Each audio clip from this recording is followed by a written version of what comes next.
La TVT au cœur de l'information.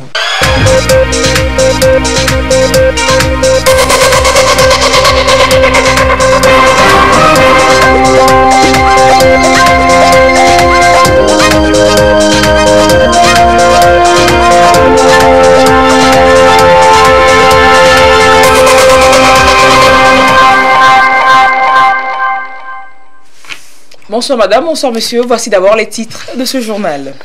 Femmes rurales, puissant levier de développement, elles sont célébrées le 15 octobre de chaque année depuis 10 ans maintenant.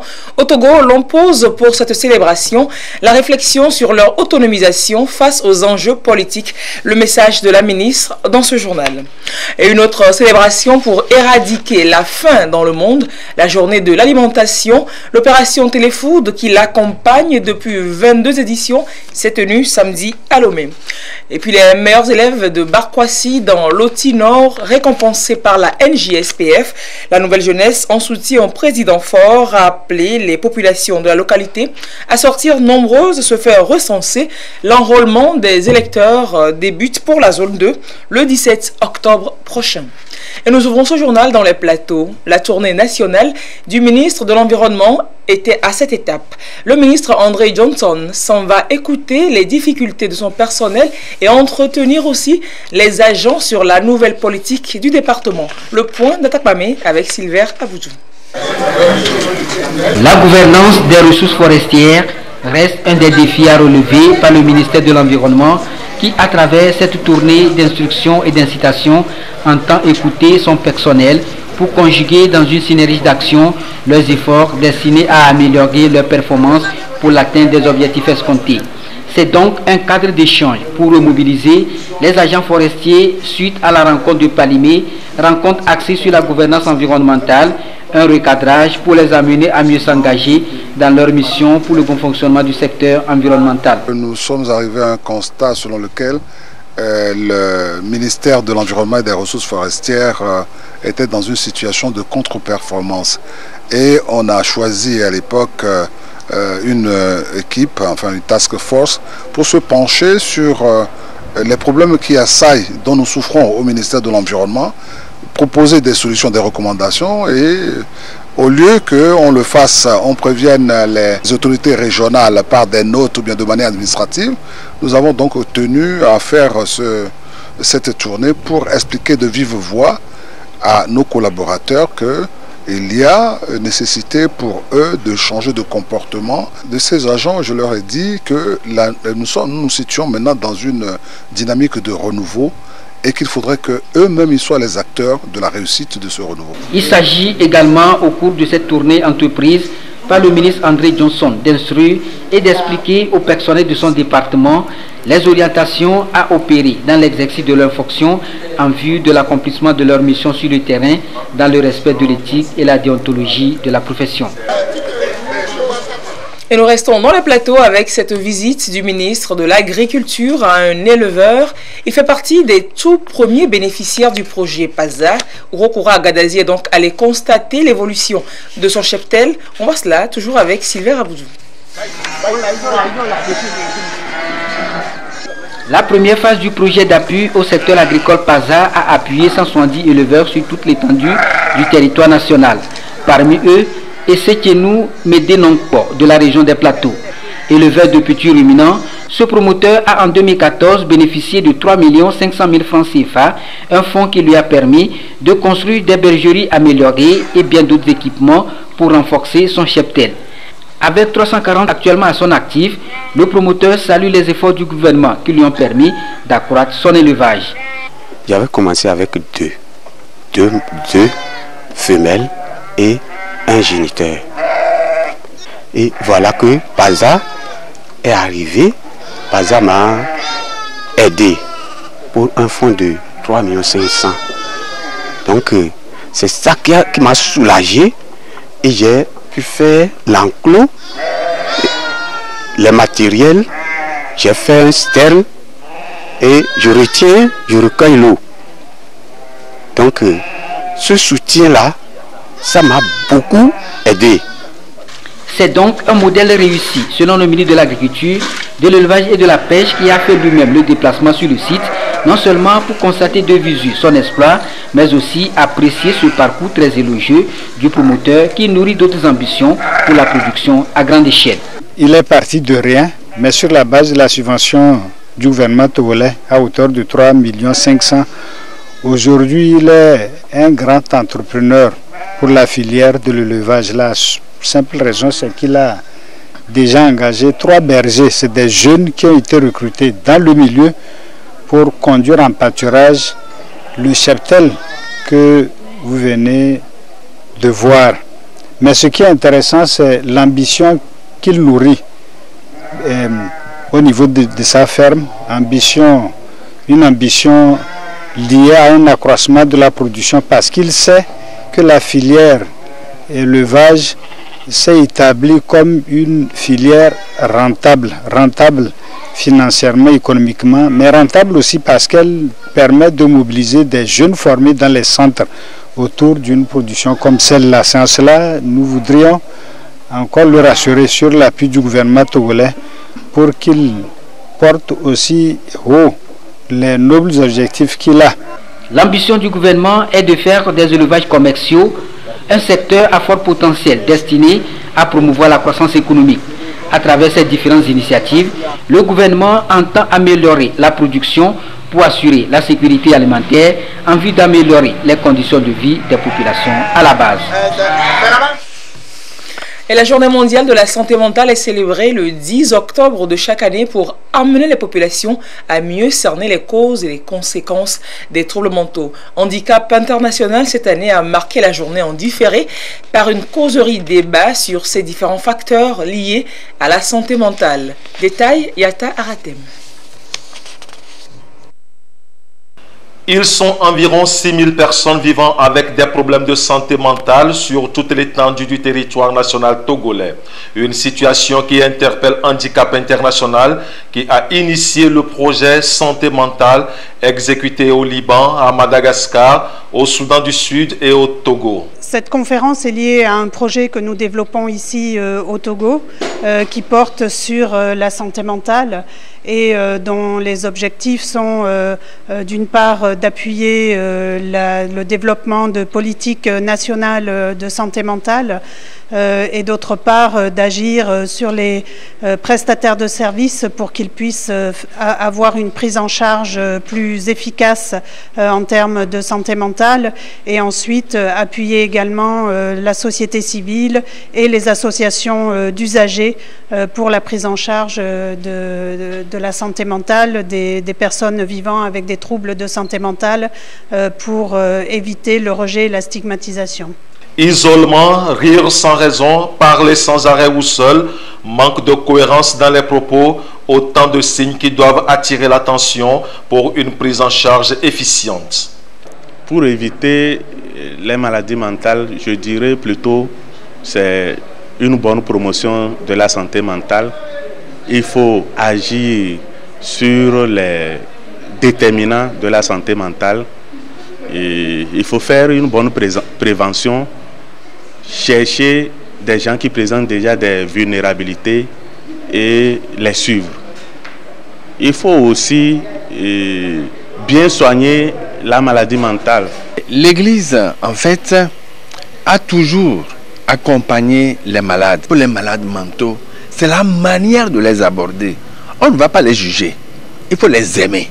Notre système de prise en charge est d'abord de passer les communications pour rassurer l'homme que d'abord Dieu l'aime. Nous passons de l'écoute à l'accompagnement. Nous faisons la christothérapie et la musicothérapie. Devant l'ampleur des conséquences de la maladie mentale sur les personnes qui en sont atteintes, le gouvernement togolais a mis en place non seulement des structures de prise en charge de ces personnes, mais aussi et surtout la formation des masters en santé mentale et la mise à disposition des prestataires. Il est donc indispensable que tous les acteurs œuvrent étroitement pour offrir des services et des soins appropriés et de qualité aux personnes souffrant de troubles mentaux et favoriser ainsi leur réinsertion sociale.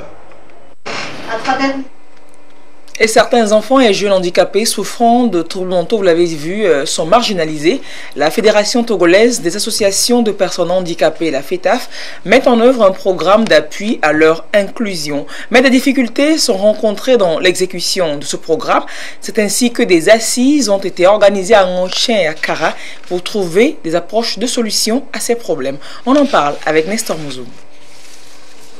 Professionnels de la santé et acteurs des associations de la partie septentrionale impliqués dans la mise en œuvre du programme d'appui à l'inclusion des enfants et jeunes handicapés en concertation à Kara. Le programme a conçu un mécanisme pour la prise en charge de la rééducation des enfants handicapés.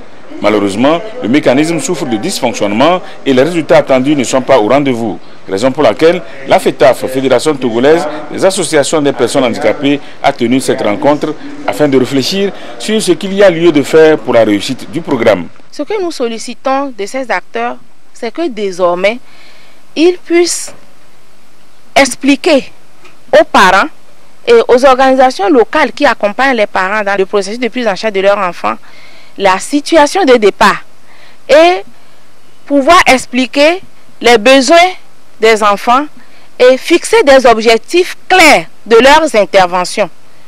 Nous voulons faire des séances de rééducation, les objectifs à court, moyen et long terme que nous visons en faisant telle ou telle intervention. Ce qui permettra à chaque acteur, même les parents, de savoir pourquoi ils doivent être là, savoir leurs responsabilités et pouvoir s'impliquer vraiment et répondre au rendez-vous pour un meilleur rendement des interventions qui se font au profit de ces enfants en vue de leur autonomie. Les acteurs concernés par ce programme dans la partie méridionale du pays ont eu les mêmes échanges à Ngochen. Ces rencontres ont permis l'élaboration de nouveaux outils de planification et de suivi-évaluation pour plus d'efficacité dans les actions.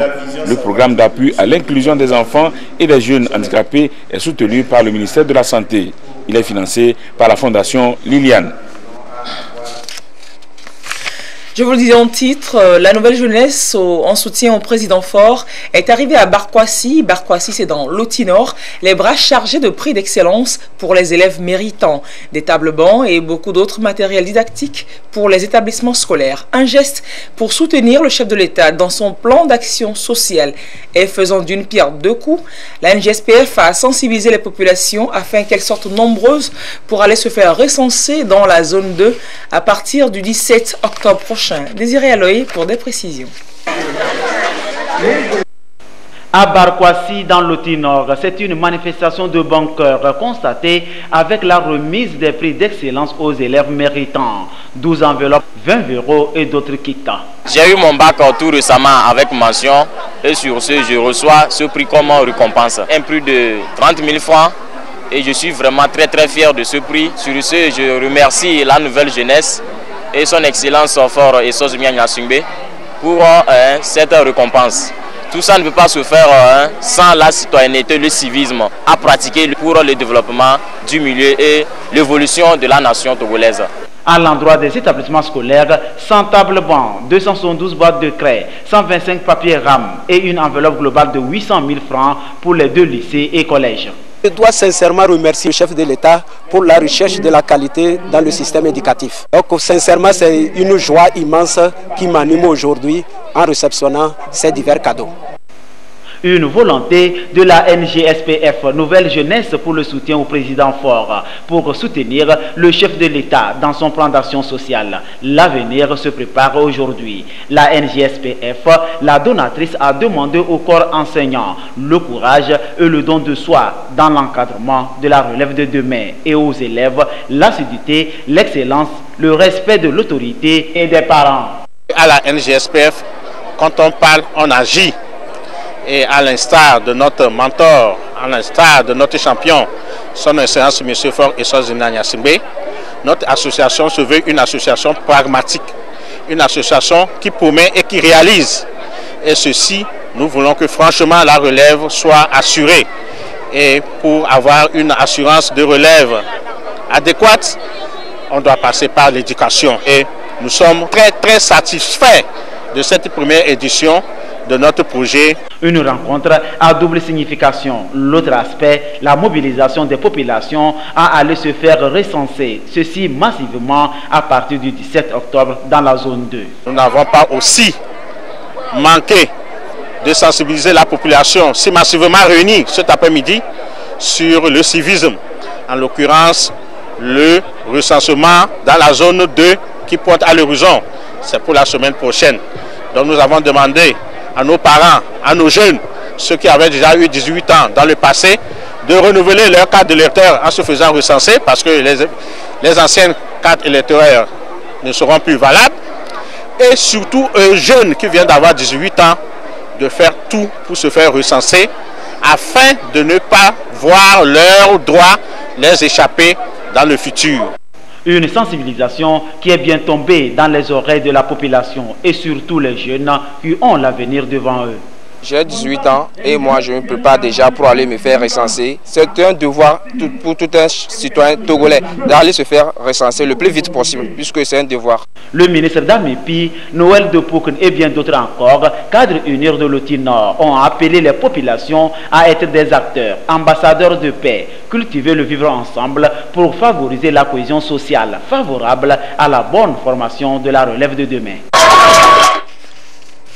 Et ce communiqué de la Commission électorale nationale indépendante, le président de la CENI informe les opérateurs de saisie ayant suivi la formation, mais n'ayant pas été déployés sur le terrain pour le recensement électoral, qu'une liste additive d'affectation peut être consultée sur le site internet de la CENI à Togo 2000 et au siège des CELI d'Ogou, Agné, de Tchaoudjo, de la Kosa et de Tone 50C. Il porte à la connaissance des OPS concernés qui sont priés de se présenter impérativement dans les dites CELI au plus tard le mardi 16 octobre 2018 à 7h où ils recevront leurs affectations vers les CELI de destination. Les absents seront considérés comme démissionnaires. Le président de la CENI remercie chacun et chacune pour sa mobilisation. La vice-présidence du Parti Unir Région Maritime a sillonné sa circonscription à la rencontre des apprenants dans l'établissement scolaire. Bamono, Vo, Laxio, Ave et Oton ont été les principales cibles. Et c'est donc les meilleurs élèves qui se sont distingués par leur travail, d'une part, et les élèves en situation de vulnérabilité, d'autre part, qui ont bénéficié des dons du parti. Gérard Lagoudou, Esther Laclé, reportage. 3 localités ciblées par la vice-présidence UNIR, Union pour la République Région Maritime, pour soutenir le secteur de l'éducation. D'abord, la préfecture du Bas-Mono, où plus d'1 million d'élèves en situation de vulnérabilité, du cours primaire au lycée en passant par le collège, ont bénéficié des fournitures scolaires. Ensuite, à Vaughan, dans la préfecture de Vaud, ici, le même nombre de kits scolaires a été remis et sera réparti dans les différents cantons pour atteindre les élèves nécessiteux de la localité. Enfin, la préfecture des Lacs a également reçu des kits scolaires. Par la même occasion, le corps enseignant de ces 3 préfectures a bénéficié de matériel didactique. C'est un coup de pouce que le Parti Uni vient de donner aux activités pédagogiques de toutes les directions de la commune. Et je ne peux que dire, au nom des chefs d'établissement, je ne peux que dire merci. Nous sommes très contents de ce acte que les promoteurs viennent de poser à notre endroit. Nous sommes les plus proches des enfants, nous connaissons mieux leurs difficultés. Et je pense que c'est ces difficultés qui sont remontées à leur niveau, qui les ont poussés à penser à nous. Selon les responsables du parti UNIR, Union pour la République Région Maritime, cette action de solidarité s'inscrit dans le contexte de la promotion de l'éducation pour tous et du mandat social du chef de l'État, président fondateur du parti UNIR. On ne veut plus qu'il y ait d'échecs dans les écoles. Nous, en tant qu'enseignants, c'est à nous d'aider, de faire le travail comme il se doit. Nous devons être responsables devant nos tâches, être toujours à côté de nos enfants, leur donner ce qu'il faut pour leur avenir. Nous promettons que les documents seront utilisés à bon escient et ce qu'il faut de notre part pour que nos enfants réussissent. Les mêmes activités sont prévues dans les autres préfectures de la région maritime et dans les autres régions du pays pour offrir de meilleures conditions de travail aux apprenants et aux corps enseignants. Ils sont chaque jour sur le terrain. Militants et sympathisants du parti UNIR, Union pour la République, membres de la vice-présidence chargée de la région maritime, sont ce jour aux côtés des apprenants les plus méritants et des écoles ayant obtenu de meilleurs scores aux différents examens. Dans la veille, 1608 kits ont été remis aux apprenants et 49 kits aux écoles. Au nom de tous les élèves ici présents et à mon nom personnel, je tiens à remercier les donateurs pour leurs dons. Ce merveilleux don de kits scolaires va nous servir à beaucoup de travail et nous vous promettons qu'à la fin de l'année, ce sera l'excellence. Je tiens sincèrement à remercier tous les cadres UNIR et en particulier le président de la République, président du parti, pour avoir pensé aux parents et aux élèves, parce que quand ces documents vont au niveau des élèves, c'est les parents qui en sortent ragaillardis. Après la veille, la délégation était dans le ZIO et dans le Yoto. Même geste au profit de ces apprenants et enseignants. Nous sommes contents pour ces kits scolaires et nous promettons de faire bon usage pour que l'année prochaine, on reçoive encore plus. Malgré la rentrée scolaire effective depuis quelques semaines, nombreux sont ces enfants qui n'ont pas encore la totalité de leur fourniture scolaire. Constat fait par ces cadres et qui justifie ce geste. Nous avons voulu marquer les esprits. Il est vrai, il ne faut pas toujours donner pour donner, mais il faut donner pour combler les vides. Nous savons que l'école a démarré et les élèves même se sont débrouillés. Ça fait partie de l'apprentissage et nous venons en soutien à ce qui a été déjà fait. Donc il n'est jamais trop tard de bien faire. Les élèves sont là, ils n'ont pas encore acheté leur cahier. Les enseignants n'ont pas de matériel de travail. Donc nous, c'est une contribution. Au cours primaire, la gratuité de l'école. Il y a la cantine dans certains établissements et l'assurance pour les élèves. School Assure. Voilà des projets louables que le président de la République, le président fondateur de notre parti, notre grand parti UNIR, a entrepris.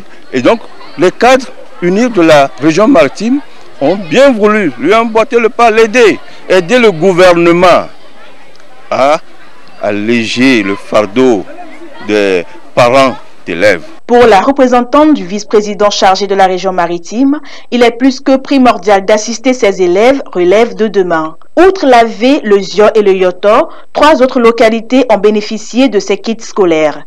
24 000 kits pour élèves et 300 pour enseignants ont été mis à la disposition de ces 6 localités. Et dans l'actualité à l'étranger, en Côte d'Ivoire, les élections locales se sont tenues samedi. Les premiers résultats étaient attendus ce dimanche. 6,5 millions d'électeurs devaient choisir, une trentaine de présidents de région et 201 maires.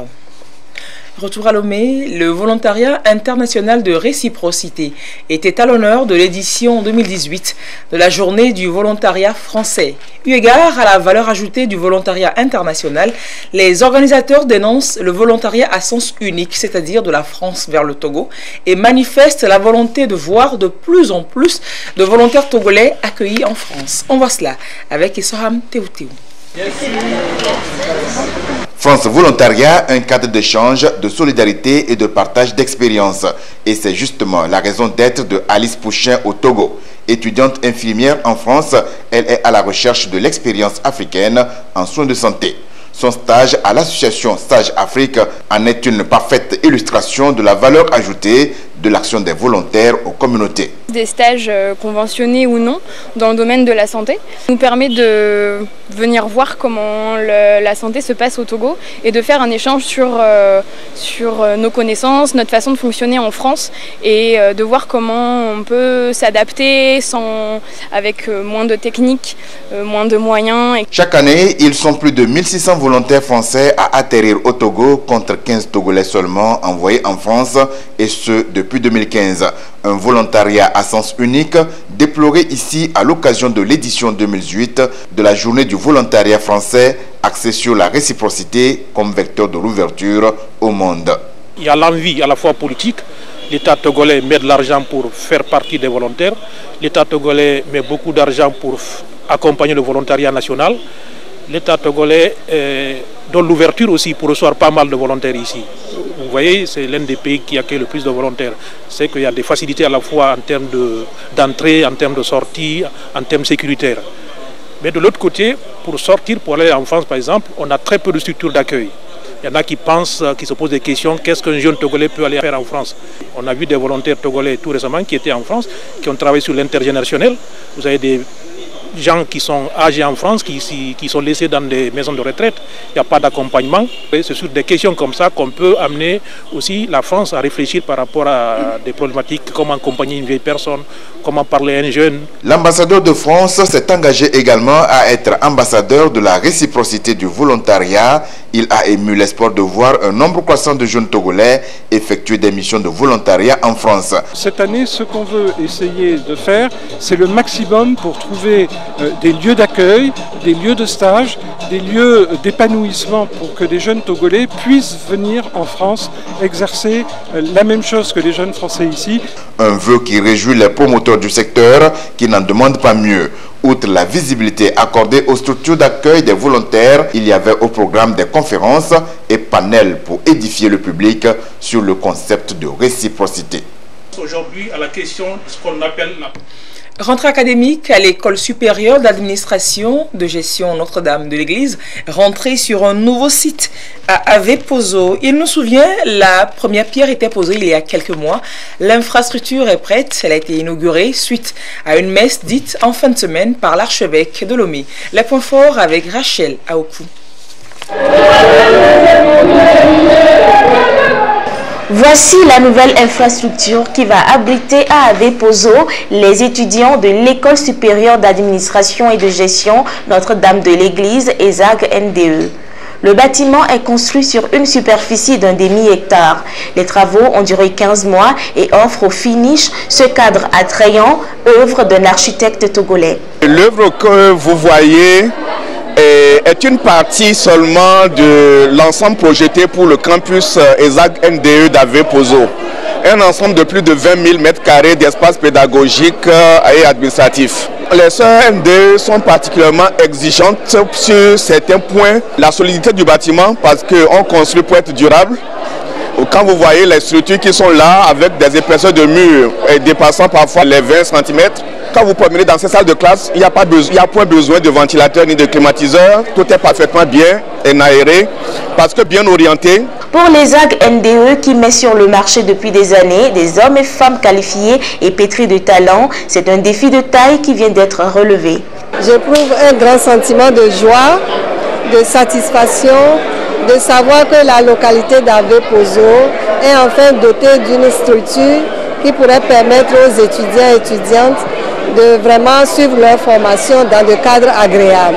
C'était un souci de nous rapprocher de la population compte tenu de la distance qui sépare les jeunes de cette localité vers Tokoé où se trouve notre école mère. Ce premier jour de classe a donc été marqué par une célébration eucharistique. Au pupitre, l'archevêque Monseigneur Denis Amoussou Diakba. Il invite les uns et les autres à la quête de l'excellence.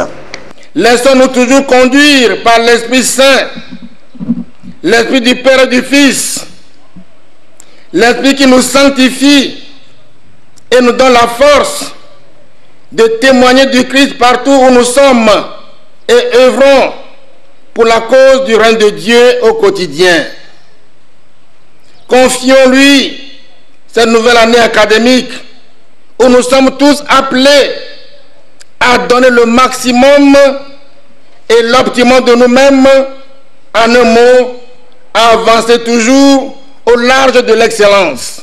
L'ESAG NDE a ouvert ses portes en 2000. Elle compte près de 1500 étudiants dans les parcours BT, BTS, licence et master. Elle forme dans les domaines d'administration et de gestion.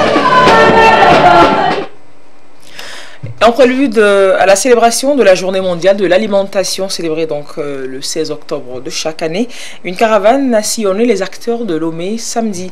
Il s'agit de sensibiliser les populations sur la nécessité d'œuvrer ensemble afin d'éradiquer la faim dans le monde à l'horizon 2030. C'était la 38e édition de cette célébration qui était couplée de la 22e édition de la journée Téléfood avec pour thème cette année « Agir pour l'avenir, la faim zéro à l'horizon 2030, c'est possible ». C'est le ministère en charge de l'agriculture et la FAO qui ont donc organisé cet événement que nous vous proposons de suivre avec Ramdan Bassina. Oui, On dénombre 821 millions de personnes qui souffrent de la faim dans le monde, un chiffre qui risque de croître si rien n'est fait. Agir vite pour que la faim zéro à l'horizon 2030 soit une réalité est le credo de la 38e journée mondiale de l'alimentation, couplée de la 22e opération Téléfood. À travers cette caravane qui a sillonné les artères de la capitale, la FAO et le ministère de l'Agriculture tirent la sonnette d'alarme. Que ce soit des gouvernants, que ce soit les agriculteurs, pêcheurs, que ce soit les hommes de médias, les entreprises, tout le monde a un rôle à jouer. Et aucun n'est épargné, aucun pays n'est épargné parce que vous voyez très bien que nous avons parlé de la paix et que dans n'importe quel pays, il faut préserver la paix, il faut produire pour pouvoir lutter contre la pauvreté dans le monde.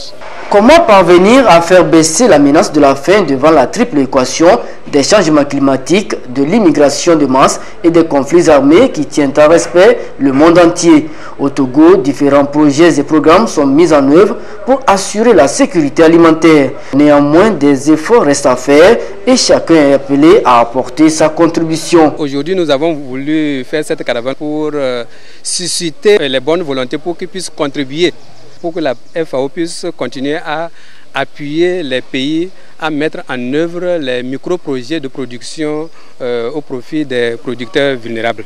Particulièrement vous, les professionnels des médias, il vous est dit de sensibiliser, de porter l'information à toutes les couches de la population sur les enjeux, sur les questions liées à la faim. C'est la paix qui est la base de tout développement. En attendant la date butoir de 2030 pour mesurer l'objectif fin zéro, l'utilisation rationnelle des ressources, la promotion de l'inclusion financière sont des approches de solutions envisagées de par le monde. Le Togo prend la mesure de la chose et célébrera l'apothéose de la journée le 16 octobre prochain à Niamtougou. Et déjà demain, lundi 15 octobre, c'est la journée internationale de la femme rurale. Elle est célébrée depuis 2008 à l'initiative de l'ONU afin de reconnaître et de soutenir ces femmes, les paysannes, comme un levier de développement extrêmement puissant.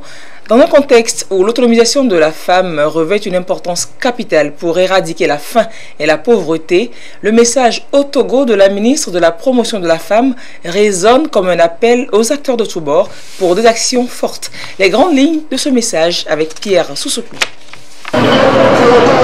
Elles sont remarquables partout, de par leur détermination. Au foyer, au champ ou au marché, les femmes rurales sont un maillon important dans l'économie de tout pays. Les Nations Unies consacrent le 15 octobre à une journée internationale en leur honneur. Au Togo, elles sont estimées à près de 50% de la main-d'œuvre agricole. Mais malheureusement, ces femmes brillent par leur faible taux de participation à la chose politique. Analphabètes, dans leur grande majorité, elles éprouvent de plus en plus de difficultés liées à l'usage des technologies introduites dans le monde agricole. Dans cette dynamique, la Journée internationale de la femme rurale de cette année est placée sous le thème national « L'autonomisation de la femme rurale face aux enjeux politiques ». Le présent thème est en lien avec l'axe 3 du Plan national de développement. Au plan international, il est en parfaite cohérence avec la cible 5.5 des objectifs du développement durable qui recommande aux gouvernants de veiller à ce que les femmes participent pleinement et effectivement aux fonctions de direction à tous les niveaux de décision dans la vie politique, économique et publique et y accèdent sur un pied d'égalité. Et pour y parvenir, la femme rurale a aussi besoin de renforcer son pouvoir économique afin de prétendre investir valablement la scène politique. À cet effet, je lance un appel à tous les acteurs pour qu'ils intensifient leurs actions afin de permettre aux femmes rurales de s'épanouir pleinement en vue d'une contribution effective et efficace au développement en général et spécifiquement à la vie politique de notre pays. À l'orée donc de la Journée internationale de la femme rurale, il leur a demandé d'oser, d'être solidaires, de se remettre à niveau, de cultiver l'excellence et le leadership tout en militant dans la vie associative et politique. Nous sommes à Nimagna, c'est dans le canton d'Agodrafo. Il y sera érigé bientôt un complexe de l'espace francophone international du Vivre Ensemble, un cadre de rencontre et d'échange entre les différentes communautés de la localité et ses environs. Le bureau de la francophonie ici au Togo a posé jeudi la première pierre du site. Ramdan Bassina, reportage. Dans 12 mois sera érigé sur cette aire de 4 hectares le complexe de l'espace francophone international du Vivre Ensemble de Nimagna. Nimagna, village situé dans le canton d'Agodrafo, dans les lacs. Un espace culturel multifonction destiné aux communautés vivant dans le dit village. Ce centre aura pour but de rassembler et fédérer les énergies pour un vivre ensemble facteur de développement. Et c'est le village de Nimagna qui est porteur de ce projet, qui sera un espace d'échange et de partage. La base de toutes choses dans le monde, tout d'abord, c'est l'éducation. Donc je pense bien, pour l'avenir des enfants, des générations futures de mon village, il faut que je mette une très bonne fondation et la continuité sera pour mes futurs. Le bureau régional pour l'Afrique de l'Ouest de la francophonie appuie cette initiative en collaboration avec ses partenaires AICA International et les Cléades. La francophonie voit en la diversité culturelle un héritage commun à valoriser. L'une des véritables raisons d'être la francophonie, c'est qu'elle permet de véhiculer des valeurs telles que la paix, la démocratie, la cohésion sociale. C'est un centre communautaire qui aura pour vocation de promouvoir d'abord la diversité culturelle, le vivre ensemble. La pose de la première pierre de ce complexe coïncide avec le 17e sommet de la francophonie. Il planche cette année sur le vivre ensemble, source de paix et de prospérité. Éducation. Et nous bouclons ce journal à Kara avec l'annonce du carrefour commercial et culturel de la ville, qui s'annonce donc pour la période du 14 au 31 décembre. Cette année, ce sont les enjeux et défis du secteur informel à l'heure du numérique qui concentreront les activités de la foire. Précision, Nestor Mozo.